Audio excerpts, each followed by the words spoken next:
Kita masih di One on One bersama saya Arif Fadil dan juga tamu saya yang cukup membanggakan sekali pemirsa pada malam hari ini adalah Mbak Stella atau Bu Profesor Stella Christy. Mbak Stella, Bu Wamen, bicara soal UKT ini. Ya. Sempat menjadi polemik ya di tanah air. Selalu kayaknya. Selalu kayaknya.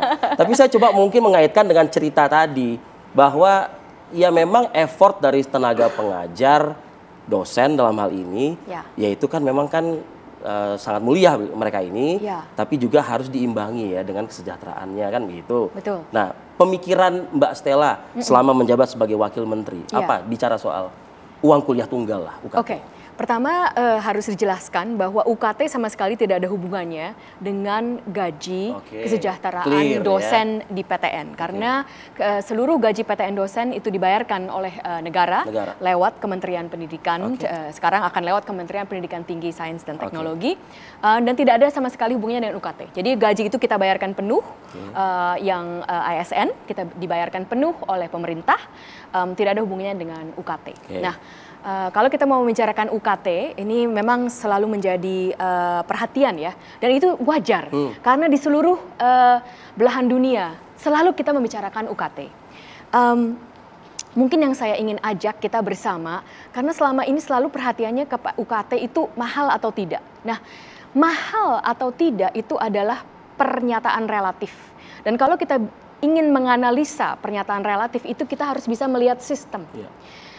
Sebenarnya UKT itu untuk apa, ya kan? Nah, selain itu kita juga kalau kita tanya UKT untuk apa, terutama sekali tentu saja UKT itu untuk menutup biaya perkuliahan. Apa saja biaya itu? Nah, biaya pengajar tidak, karena biaya pengajar sudah jadi biaya sudah terpisah ya. Biaya yang lainnya adalah biaya gedung, sarana prasarana, infrastruktur yang mungkin sudah di situ, tetapi harus ada harus ada di maintain. Nah, itu termasuk biaya itu. Nah, itulah kenapa perhitungan UKT itu selalu berdasarkan yang saya sebut biaya, BKT, biaya kuliah tunggal. Nah, UKT itu ditentukan oleh masing-masing perguruan tinggi, bukan oleh kementerian. Otonomi ya berarti? Otonomi. Namun kementerian pemerintah untuk menegakkan asas keadilan dan pemerataan menetapkan langit-langit dari UKT.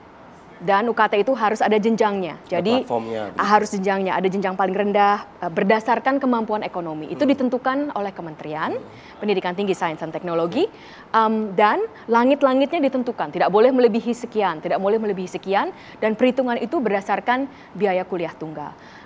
Itulah yang terjadi supaya tidak ada salah paham bahwa biayanya UKT masing-masing itu memang ada pertimbangan ekonomi, itu penting sekali. Langit-langitnya juga sudah dipatok supaya itu adil dan merata. Tetapi memang ada otonomi dari masing-masing perguruan tinggi. Mungkin yang saya ingin ajak, karena ini cukup rumit, nanti lebih dari 1 jam kalau saya bicara tentang UKT bisa jadi biaya perkuliahan, bisa menjadi kuliah SKS gitu ya. Kenapa UKT begitu? Bukan hal yang mudah dan bisa disampaikan dalam hitungan menit ya gitu ya.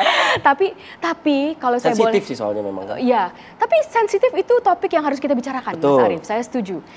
Mungkin yang saya ingin ajak, ayo kita sama-sama berpikir, apakah UKT? Jadi kalau kita menentukan tadi mau mahal atau tidak, kita harus melihatnya sebagai itu adalah investasi yang bagus atau tidak. Jadi setiap individu bersama keluarganya yang akan menempuh perguruan tinggi, yang sungguh bersyukur dapat masuk ke perguruan tinggi negeri atau perguruan tinggi negeri, kalau untuk saya berbicara dari kementerian ya, harus bisa menilai itu adalah investasi yang bagus atau tidak. Nah, kalau bagaimana kita bisa melihat itu investasi yang bagus atau tidak? Tentu saja kita bisa lihat dari angka-angka. Pendapatan setelah mendapatkan S1, rata-rata gaji pertama itu berapa? Saya lihat tadi dari Badan Pusat Statistik, gaji pertama dari S1 dibandingkan lulusan dari SMA itu meningkat 101%. Jumlahnya sekitar 4,2 juta. Ya, 4,2 juta per bulan. Ya, sini menjadi 49, hampir 50 juta ya, 49,8 juta per tahun. Nah, dari situ itu kita bisa menghitung secara hitungan ekonomi. Sebelum masuk kuliah pun harus kita udah belajar ekonomi nih, ya kan? Itu kalau uang kuliah saya sekian, Nah itu investasi yang bagus atau tidak. Nah itu jadi kita setiap individu kita harus menghitung itu. Berpikirnya ke situ dulu. Iya, kita harus menghitung itu. Kalau kita bisa melihat itu sebagai investasi dan menilai apakah itu investasi yang baik atau tidak, mungkin kita bisa secara lebih bijaksana menentukan apakah uang kuliah tunggal itu sudah pantas, terlalu mahal, atau bahkan wajar. Mengajak untuk berpikir ke arah sana tentu kan tidak seperti membalikan telapak tangan gitu ya Mbak Stella ya. Artinya kan it's all about mental psychological juga ya gitu ya. Betul.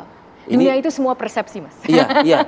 Artinya di Kementerian Pendidikan Tinggi pun juga sudahkah mungkin item-item ini dipikirkan untuk menjadikan solusi agar tidak lagi menjadi kontroversi nih uang kuliah tunggal ini. Itu usulan yang sangat bagus Mas Arief. Saya rasa kami dari kementerian tentu saja perlu mengeluarkan data-data ya.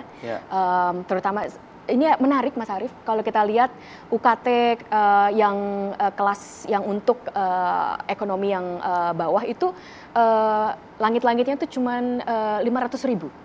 500.000 dan kalau kita lihat yang langit-langitnya sampai 1 juta, 500.000 sampai 1 juta itu sekitar 29% dari data tahun lalu itulah yang membayarnya dengan 1 juta itu sekitar 29%. Sedangkan yang kategori kedua, kategori menengah itu sekitar 69%.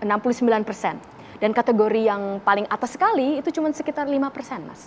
Jadi itu kebanyakan kategori menengah. Nah, kembali itu tentu saja kita sebagai kementerian harus membeberkan data-data ini dan sebagai penghitungan investasi. Betul.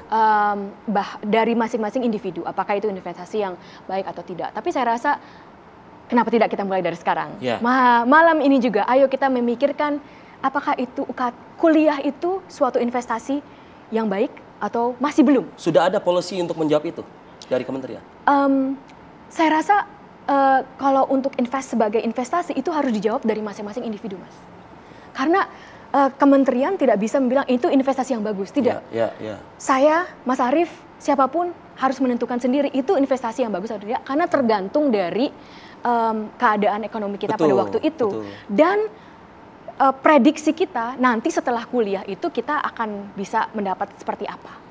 Ya, tapi kalau kita juga bisa melihat data-data dari Badan Pusat Statistik. Tadi saya juga ngecek Badan Pusat Statistik nih, persiapan sebelum ketemu Mas Arief, ya kan? Betul.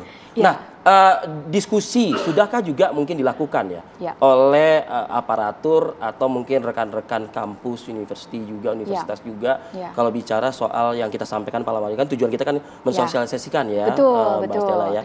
Apakah juga sudah ada komunikasi dengan mereka-mereka ini? Stakeholder ya dalam hal ini. Iya, saya belum tahu pasti ya, Mas Arief. Tapi saya rasa mungkin khusus untuk pembahasan UKT itu mungkin belum terlalu sering, Mas Arief, dari pihak universitas ke mahasiswanya. Tapi saya mungkin salah ya. Tapi kalau sepengetahuan saya masih belum terlalu sering, karena mungkin sering agak bagaimana ya, takut diomelin sama mahasiswanya gitu. Kalau saya ajakan ayolah kita sama-sama terbuka.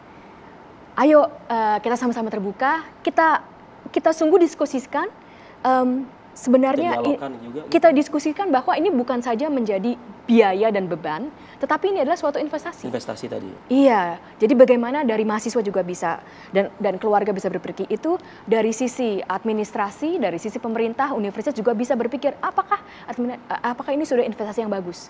Dan sebagai misalnya dari universitas harus berpikirkan kualitas pendidikan yang saya berikan itu sudah bagus atau tidak, sehingga bisa ukurannya di situ. Iya, ukurannya di situ. Itulah menjadi ukuran investasi. Ini memang harus kita bicarakan terus, Mas Arief. Iya, makanya malam ini kita angkat ini. Oke, UKT ini memang nggak bisa dibahas ya dalam konteks ukuran menit atau mungkin jam gitu ya. Ini dialog perlu komprehensif dan mungkin Mbak Stella, Bu Wamen bersama dengan Pak Menteri, ya tentu kan akan intens juga bicara soal ini. Satu hal lagi, Mbak Stella, Kristi, yang mungkin menjadi dialog seru di publik adalah beasiswa ya, LPDP. Biar besok ada banyak beasiswa lain loh. Spill-nya udah disampaikan oleh Mbak Kristi. Kita jeda dulu sejenak, ya. One on one akan kembali sesaat lagi. Tetaplah bersama kami.